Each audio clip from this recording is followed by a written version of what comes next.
ივანიშვილის რეჟიმი, რომელმაც აღმაშენებლის შემდგომ 900 წლის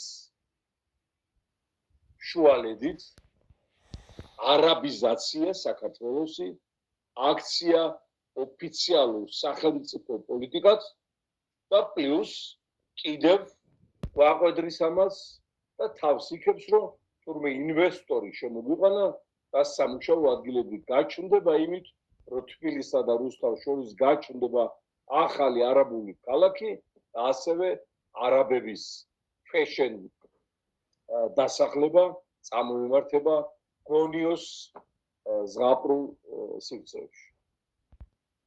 ეხლა იცით თქვენ, რომ ამ დღეებში გახსნეს ზარზენით კინოთეატრ რუსთაველში ქართული მიწების არაბებზე მიყიდვის ოფისი ოფიციალურად გახსნეს, შემდგომ ესწრებოდა ამას ეს მანიაკი კობახიძე, ანუ გვაძლევენ კაპიტალს, რომ სამშობლო და ქართული მიწა მივყიდოთ. ასე ჩვენ წინაპრებს, რომლებსაც არნაკლებ უჭირდათ, ყველა მისცემდა ოქრო ვერცხლსა და აბრეშუმს. ყველა შახიც, სულთანიც, შახინშახიც, ყაენიც და გაყიდიდან ისინი წავ. და დაგვრჩებოდა ვირის თავფეხი. პირდაპირ ვთქვა, კლაკეთდება სამაგეროდ ჭორვილიდან ჩამოგურებული პუტინის ტრუასცხენის მიერ. არაფერი სავარაუდო და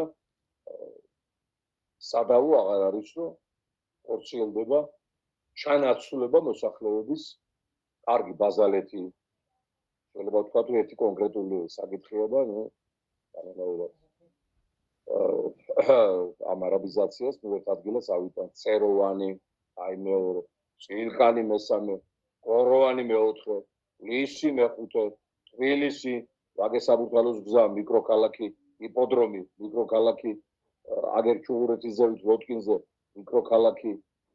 ეხლა უკვე დიდი ქალაქი არაბული გონიჭალაში, ჯუბაანში, კახეთში არაბული ქალაქი, გონიოში არაბული ქალაქი და ვაღარ საქართველოს ვაღარ დარჩა და გაითვალისწინეთ, რომ ერთ არაბ კარგ მაცხოვრებელ პერსონას ყავს რამდენიმე ცოლი და რაღაც 50-70 შვილი და მაგათი მიშოვე როგორ შეიძლება ერთადერთი ერია და ერთადერთი ერიც არა ფენომენია გარკვეულწილად ცივილიზაცია, ანუ არაბული ცივილიზაცია, რომლებიც მიდიან სხვა ქვეყანაში თავის წესდებით, თავის წესებს გთხოვენ. ეს ისლამიც მან დაიბადა და ეს ისლამიც მათ მოახლოეს თავზე თურქებსაც, სპარსებსაც და მთელ მსოფლიოსაც. ეს დიდ მყრობელი ერია, დიდ მყრობელი ცივილიზაცია.